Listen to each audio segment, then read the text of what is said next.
Support کرنے کے لیے, ان کا حق ادا کرنے کے لیے پروگرام جو ہے اس کو مسلسل بڑھایا جا رہا ہے. ہمارے پچھلے دور میں بھی اسے بڑھایا گیا اور اس دور میں بھی بڑھایا جا رہا ہے. دوسرا جو ہے وہ ہمارا یہ ترقی کے منصوبے ہیں. اس مرتبہ ریکارڈ 1200 ارب 1.2 ٹریلین کے ترقیاتی منصوبے رکھے گئے ہیں. اب پوچھئے کیوں؟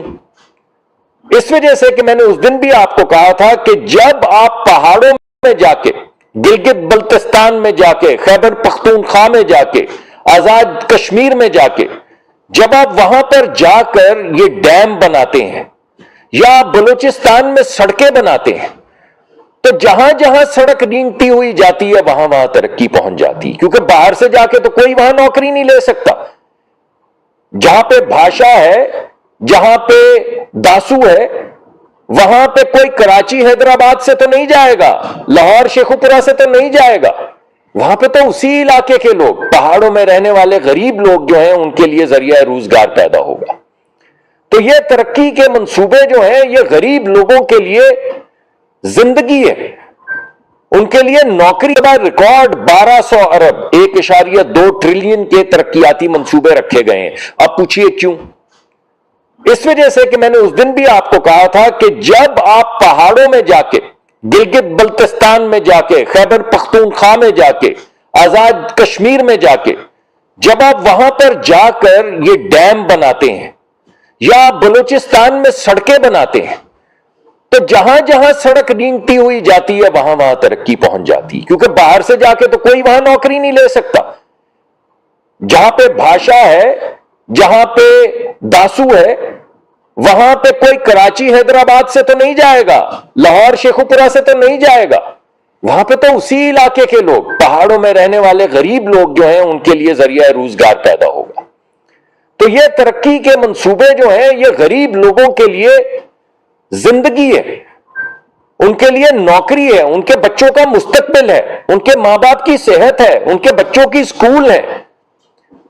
تو یہ جو 1.2 کھرب کے 1200 ارب کے جو منصوبے رکھے گئے ہیں وہ اسی لیے رکھے گئے ہیں. اور یہ تمام منصوبے, ان میں سب سے بڑا جو منصوبوں کا محور ہے وہ علاقے ہیں جہاں ترقی نہیں ہوئی, جہاں غریب لوگ رہتے ہیں, جہاں پہ کاروبار نہیں ہے. اس وجہ سے یہ تمام منصوبے ہم نے لیے کہ جہاں جہاں جائیں گے وہاں سے غربت مٹے گی. اور آج کل یہ بجلی کا بہت شور ہے, ابھی بھی میں سنتے آ رہا ہوں, عجیب سی بات لگتی ہے, مگر کیا کریں, سیاسی کی بات کیے بغیر آپ کا بھی ویسے جی نہیں لگتا, لیکن ہمارا بھی نہیں لگتا.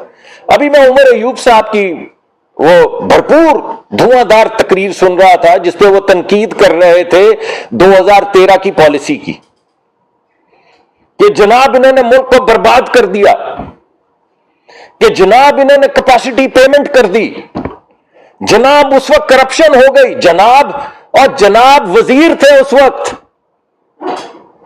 جناب پاکستان مسلم لیگ نون کے وزیر تھے, جناب نے 5-7 جماعتیں بدلی, جناب کو یاد نہیں رہتا کہ تنقید اپنے اوپر کر رہے تھے. کابینہ کا جناب حصہ تھے, جناب کے پیروں کے بھی انگوٹھے لگے ہوئے ہیں ان کاغذوں کے اوپر جن کو آج آپ تنقید کا نشانہ بنا رہے ہیں. تو چھوڑ دیتے نا اس دن, جس دن یہ تمام منصوبے دستخط ہو رہے تھے. عمر ایوب صاحب میرے بھائی, میرے دوست, اور ہیں میرے دوست, میری بڑے اچھے ان سے تعلقات ہیں, لیکن میں ششدر ہوں, میں بھی حیرت ہوں کہ یہ کیا بات کر رہے ہیں. خود سائن کر کے, یعنی کابینہ, آپ سب کو معلوم ہے کہ کوئی بھی جو کانٹریکٹ ہوتا ہے وہ کابینہ کی ذمہ داری. یہ بھائی ہمارے کابینہ کا حصہ تھے جس دن یہ تمام کانٹریکٹ جو دستخط ہوئے ہیں, تو ان پہ لازم نہیں تھا کہ اس دن اٹھ کے چلے جاتے. آج یاد آیا, جس طرح بہت سے ہمارے دوست جو وزیر رہے ہیں, میں ویسے مذاق میں نے اس دن یہ کہا تھا, آپ کو ہی غالباً کہا تھا کہ منشی تو نہیں تھے, وزیر تھے, تو مت کرتے. تو اور بھی ہمارے بہت سے دوست ہیں جو ہمیں تنقید کا نشانہ بنا رہے, تو ہم کہتے کر جاتے. آج جو آپ یہاں وہاں گھوم رہے ہیں کہ ہم جائیں گے اور یہ کریں گے وہ کریں گے, تو جب قلم ہاتھ میں تھا تو کر دیتے نا. اس وقت نہیں ہوا تو آج کیسے ہوگا؟ اور اگر نہیں ہو سکتا تو بازار میں یہ بات کیوں کرتے ہیں؟ فساد مچانے کو, فساد مچانے کو. کیونکہ حل ہوتا تو کر جاتے. برا تھا تو دستخط نہ کرتے اور حل ہوتے تو کر جاتے. دستخط بھی کیا, حل بھی نہیں کیا, بس آج تنقید کرتے ہیں, حل پھر بھی نہیں دیتے ہیں, تنقید کرتے ہیں.